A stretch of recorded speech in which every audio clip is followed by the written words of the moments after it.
This week on the Race Report, the Pink Panther escapes the crusher at Gary's U-Pullet. We'll take you to the Northeast Classic Car Museum and some racing from the past. All that and more on this edition of the Race Report.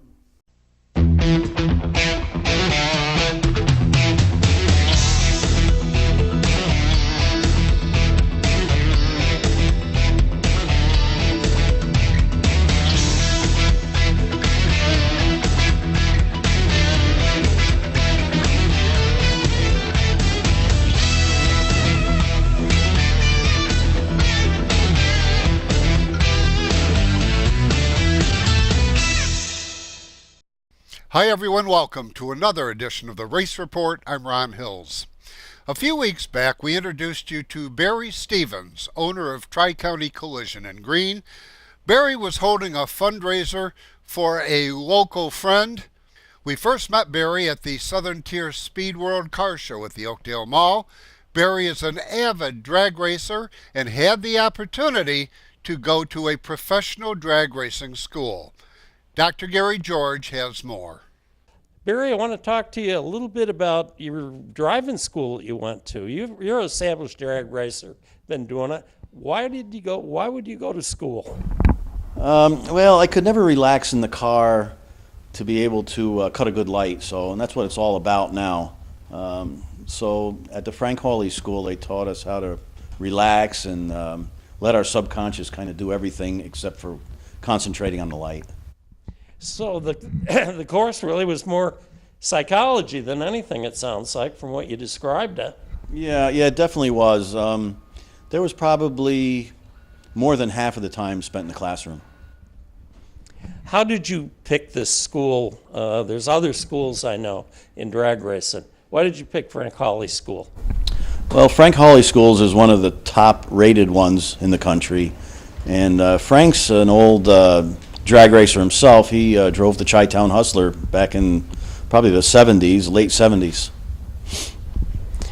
And out of this school, how many other students were there? I call them students, but participants. It was probably about 15. And how much does it cost to, if anybody in the viewing audience wants to go to a school like this, what does it cost? It's about $2,000 if you use their car. They knock about $900 off if you bring your own car. And then myself, I went in a drag car, what do you call those? More of a dragster type of a car to get another license, and cost me $150 a run. I had to do 3 runs to get my license in that. Tell me a little bit about what the license means to you and your drag racing career. Well, my car is just getting to the point now where it's going to run under 10 seconds, and under 10 seconds you have to have a license, a Pro Comp license. So that's what started this whole thing. Now, it's obviously a very tough, challenging course or thing to do to get your license. Has anybody ever flunked out? Yeah, John Force has flunked out. John got into a little, I don't know, some kind of I don't know, with one of the media guys. They bet each other they could beat each other in a comp car, and of course John Force had never been in a comp car. He's always been a funny car driver. So it wound up that John Force had to get a license in order to take that car down the track, and so he went to Frank Hawley School, jumped in one of those cars, and of course couldn't really drive it. So it wound up he took the course at Frank Hawley's in order to get his license. Wow. So it is tough, there's no doubt about it, and that's a good example of that. Now that you're done with the school, you've got your Gaster that you're running. What do you plan on doing this summer coming up next season?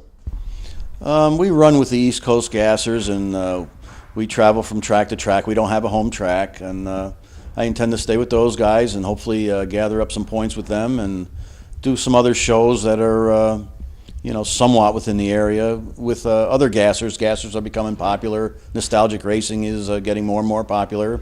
And in my opinion, it's a lot more fun because it takes the electronics out of it. Now, I noticed in the video that you drove, and you kind of mentioned this already, you drove a Pro Comp car, which was a Firebird, and you drove a Slingshot, and both had the same kind of motors in them. Tell me a little bit about the engines that were in those cars that we see the video of. They're GM crate motors. They're all GM crate motors right out of the box, and all 4 cars had the same motor. The dragster being a lot lighter, so it ran about 159 miles an hour. And your elapsed time was approximately what? About 8.5 seconds. So that's a pretty good run. So you passed the course, you got your license, and you're ready to roll. So you've been involved in a lot of different types of things, from antique cars to stock car racing to drag racing. You got anything else you're going to try in the future? Yeah, I'd like to drive. I'd like to drive a micro sprint. Would be nice, with a good friend of mine. Yeah, well, we'll work on that for you, and we'll go from there. You ran sportsman cars for quite a while over at Thunder Mountain and some of the other local tracks here in the region. And tell me a little bit about that and how that's going to fit into driving an open wheel car, a full open wheel car, like a micro sprint or a sprint car. Well, I drove sportsman car only the last year that I raced dirt car. I raced dirt cars about 10 years, and always in the street stock class, and which became pro stock.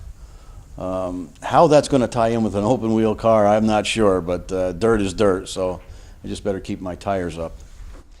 Would you consider going to a sprint car driving school, kind of similar to what you did for the drag race, in a little bit different domain, obviously? Oh, absolutely. Like the Frank Hawley School, that was just a blast. So, and any kind of school like that, you're going to learn something and have a good time doing it, I'm sure. I know you do a lot of shows, and you certainly have a great one here in the summer, right here up in Greene, New York, at Tri-County Collision, your shop here. Tell me a little bit about what you plan on showing your car at what shows you may be at over the summer. Well, of course, we'll have ours here, and then we like to do the Oakdale Mall show, which is where I met you guys, and the one down at the Tri-Cities Airport, that nostalgic event, and that's about all I got planned. I'm not really a big show guy. I don't know why, but. Well, you certainly have a showpiece with that Falcon, and I was very impressed with it when I first saw it. So a lot of people like to see it and appreciate what you've done with that car. And it's a very unusual gas car, obviously. You learned a lot of stuff at the school, especially how to get off the line. Those hole shots are obviously what you've got to do. If you can get a jump, that's good. Have you been out practicing on the street out here? No, I haven't done that, but what I did learn was to make everything in the car kind of second nature to you, so that when you're trying to concentrate on cutting a fast light, which is what it's all about in drag racing, you can focus on that 100%.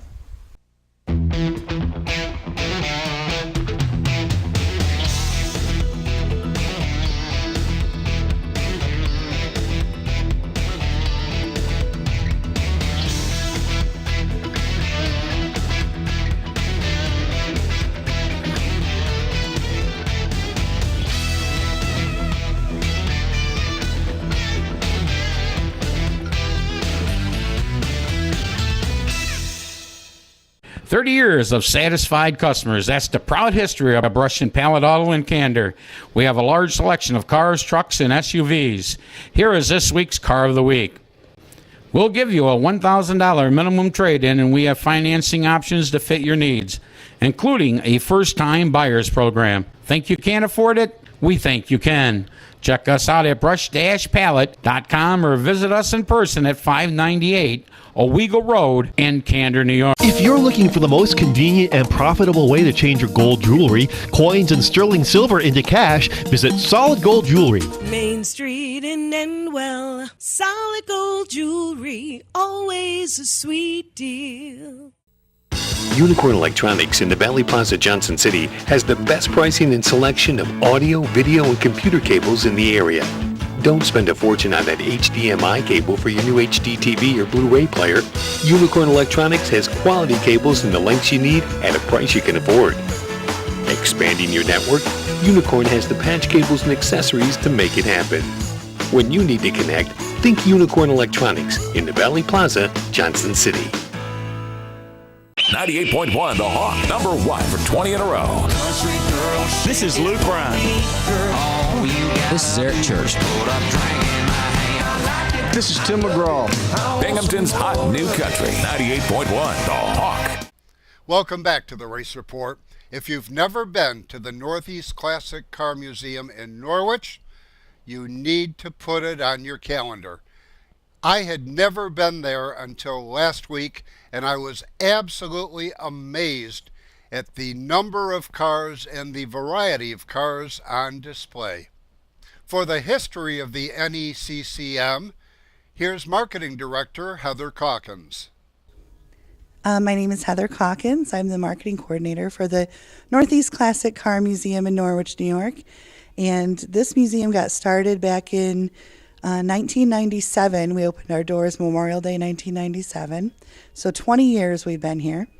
And it started with a gentleman named George Staley. He had a collection of cars in Lincoln, New York, which is in Chenango County. And he had them in his barns. And he wanted a place to display them where they could be seen and enjoyed by many. And Norwich was looking for a place to put some kind of tourist attraction or something, because we had some factories that were pulling out of the area and we needed some kind of destination for people to come. So it worked out wonderfully. And he loaned us the first 45 vehicles, and since then we've now grown to have over 170, and various vehicles are on loan or donated to the museum.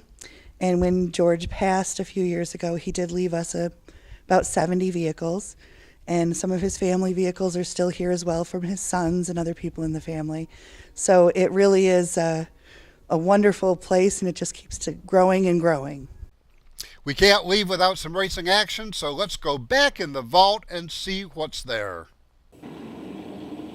As the field comes down to turn number 3, off of turn number 4, Scott Conover getting a little bit of a jump. And the green flag flies, we're underway. Scott Conover again racing with a heavy heart tonight, as he lost his mother earlier in the week. Down into turn number 3, has J.R. Kent right on his back bumper. Jimmy Zacharias trying to sweep around the high side of Dean Ripkema. Lap number 1 in the books. J.R. Kent with the lead. Now Scott Conover drifts up just enough for Dean Ripkema to get underneath. How about Jimmy Zacharias? He'll fill that hole as well. Jimmy Z moving into third. Ripkema stuck in no man's land between the bottom and high grooves. Ken stretching it out now on Ripkema. Ripkema has been fast this season. Several second-place finishes, I believe 3 second-place finishes, but here comes Jimmy Zacharias up to challenge Ripkema for second. They put the 7 of Chris Ostrowski back to the 4th spot. Ostrowski getting a challenge now from Andy Walko into 27 over in turn number 2. Walko goes up high. Ebersol will fall in the tire tracks of Ostrowski. Coming to the line this time, 4 complete. It's J.R. Kent continuing to lead. And Scott Conover continuing to fall back through the field. That car just not handling. Problems for Andy Walko as well. He came off turn number 2, pushed way up high. He slid back, lost a couple spots out there on the speedway. Traveling in the other direction is Jim Storis. Jim Storis, who started shotgun on the field, already up to the 8th position. And Jim Storis, always fast here at the Concrete Castle, and then he'll bypass Kyle Ebersol and comes on the back bumper of Pat Emmerling over in turn number 3. Off of turn number 4, Storis bottoms out coming off the turn. So Storis really running that race car as he goes down to turn number 1. 3-car breakaway. J.R. Kent's getting a challenge down in turn number 3. Jimmy Zacharias to the high side of Dean Ripkema. But he has to back out of the throttle and loses a couple of car lengths. Yeah, Dean Ripkema checked up just a little bit. We've got a spin up in turn number 3. That would be the 3 of Nick Barzee. Barzee spun all by himself up there in turn number 3. Did not hit the wall, but did back it up the speedway. And Jimmy Zacharias, though he didn't have a choice in the matter, is probably right where he wants to be, inside second row. The green flag out. We're racing once again. Ripkema hanging right in with J.R. Kent on the high side in turn number 3, but just cannot hang with those cars on the initial green flag run. Now you got Kent and Zacharias, team cars, out in front of the field, and Jimmy Zach looking to double up here tonight, but J.R. Kent might have something to say about it. JR has won in the Sportsman division, still looking for his first modified victory of the season here at the Concrete Castle. In fact, his first modified victory, period, here at the Concrete Castle.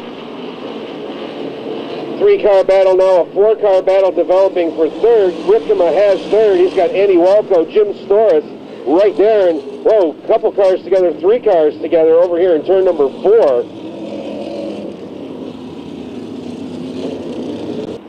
As we go to the restart, look where Jim Storis has come from the back of the field. He will restart 5th, and that's on the inside. Green flag out once again. You got Jimmy Zacharias now up on the high side of J.R. Kent. Let's see if Jimmy Zach can hold with him. Jimmy Z does. They stay wheel to wheel off turn number 2. Jimmy Zacharias fearless up in front with that modified. They go down into turn number 3. Off turn 4, J.R. Kent takes the measure, and Jimmy Zacharias trying to pull down in line, but Dean Ripkema right there to close the door. Well, now at least Zacharias can go to work on the bottom if he so chooses. Storis picking up a spot on that restart. He is now 4th and has his sights set on Ripkema. Field stringing themselves out single file now as they head off towards turn number 1. Off turn number 2, Jimmy Zacharias not letting his teammate out of his sights. Just a car length back as they get down to turn number 3. Kyle Ebersol having a good run, challenging John Markovic for the 6th spot. As they go single file, 12 laps of 35 now complete. Jimmy Z right on Kent's bumper as we will have caution again, a spin in turn number 1.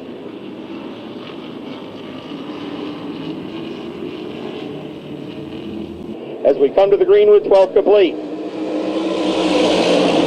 Hey, the green flag is out. We go down into turn number 1. Jimmy Zacharias again hung out to the high side, but boy, he's one of the few guys along with John Markovic who's able to make that high side work. Now Nick Barzia, I'm looking further back in the field, he's making the high groove work. They come off turn number 4, Sparks out as the 71 bottoms out on the low side of the track. Jimmy Zacharias in pursuit of J.R. Kent in turn 1. No fancy graphics, but the parts that go fast are all working for J.R. Kent as he seeks his first modified victory here at the Concrete Castle.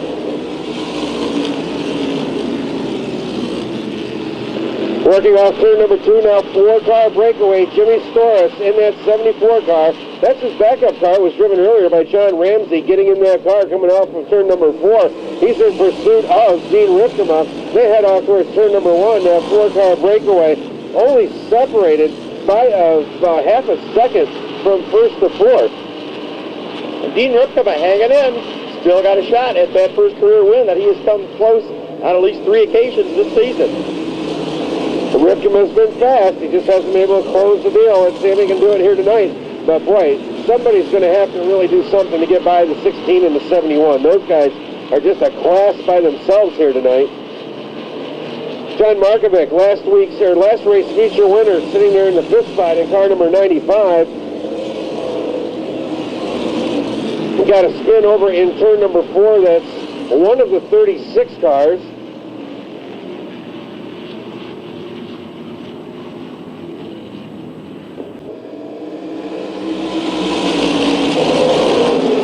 Jimmy Zach with a good launch, but that one will come back as Norconk has problems in turn number 2.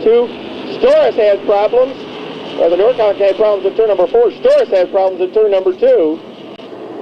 Just shy of halfway as they come down this time. Green flag flies and we're underway. J.R. Kent has the lead going down in turn number 1. Jimmy Z pulls in line, stacking up Dean Ripkema, John Markovic, Andy Walco, whoa, Kyle Ebersol. Bottoms out coming out of turn number 2, hard on the brakes to keep from getting into Markovic. Meanwhile, challenge for the lead off turn 4. Zacharias going to the outside, Kent having none of it.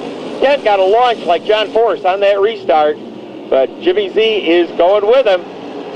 Ripkema in 3rd, Walco now up to 4th. Andy Walco showing strength here as we are past the halfway mark. Spin down the backstretch.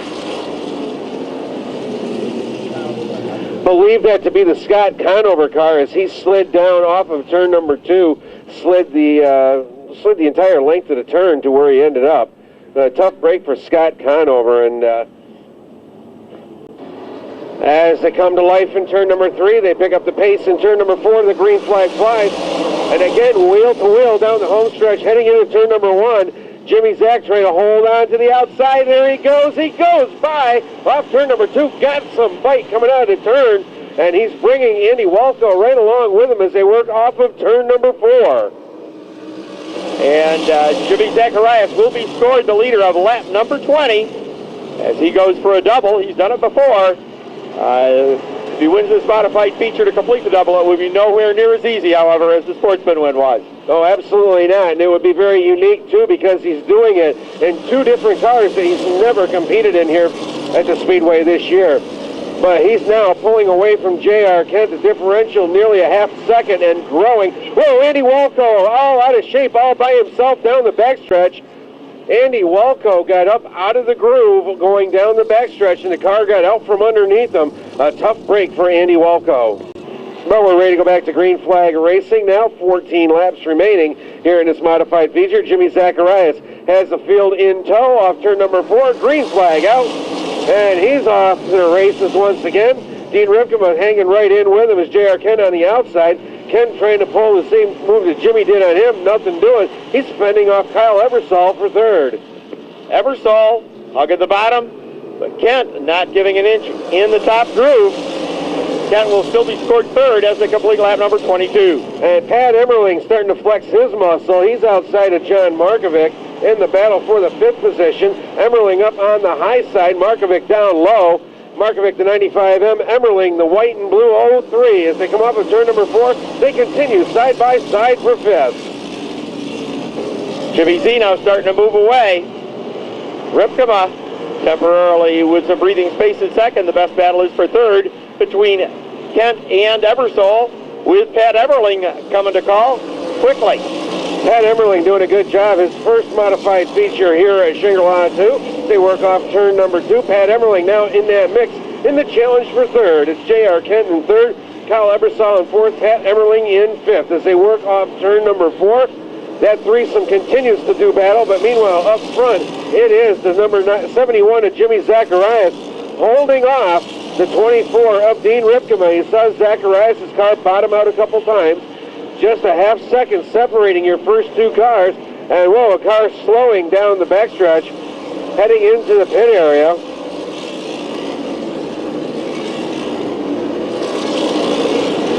The 16 of J.R. Kent is on pit road. So a tough break for J.R. Kent as that car went away here in the late going. Up front, though, it is all Jimmy Zacharias and Dean Ripkema. Ripkema cutting into the Zacharias lead. Now just 0.3 of a second as they go down the backstretch heading into turn number 3. Ripkema closes to within 3 car lengths as they work off turn number 4. Just 7 laps remaining. Another car hits the pit lane. And that would be John Markovic in the 95M. Markovic hits pit road. Again, he drops from the 6th running position. Your race leader is Jimmy Zacharias coming off turn number 4, but only by a car length. Ripkema is there. They go down into turn number 1. Dean Ripkema hanging right in with Jimmy Z. The distance just 1/1300th of a second as they're 3 wide coming off turn number 4, bypassing Jerry Norconk. Lap traffic may come into play here before the end of this feature. They go down into turn number 1. It is the 71 of Zach, the 24 of Ripkema, the 5 of Ebersol, the 03 of Emmerling, and the 74 of Storis. Your top 5 running cars with just 5 laps to go. Now 4 laps to go. We have another car hitting pit lane, and that looks to be the 19 of Jerry Norconk as his night is over. Jimmy Zacharias is going to be coming up on some lap traffic here very shortly. With just 3 laps to go, he's going to come up on Ken Canistrari and Brent Wentz as they go down into turn number 1, just ahead of your race leader, Dean Ripkema, staying right there.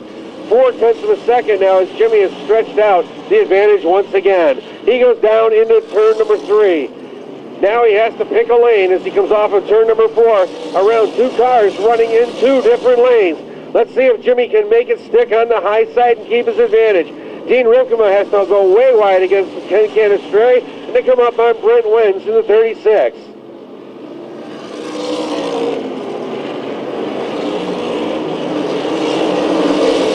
Dean Ripkema bypasses Brent Wins. That's Jimmy Zacharias has taken the white flag. One more time around the speedway, looking for the double here tonight. Coming off of turn number 4, Jimmy Z does it. He pulls the double here tonight at Shangri-La 2 Motor Speedway. Dean Ripkema finishes in 2nd. Kyle Ebersol 3rd. Pat Emmerling 4th. Jimmy Storis finishes in 5th. Then it's Matt Wentz, Nick Barzee, Andy Walco, Chris Ostrowski, Scott Conover, Ken Canestrelli, and Brent Wentz.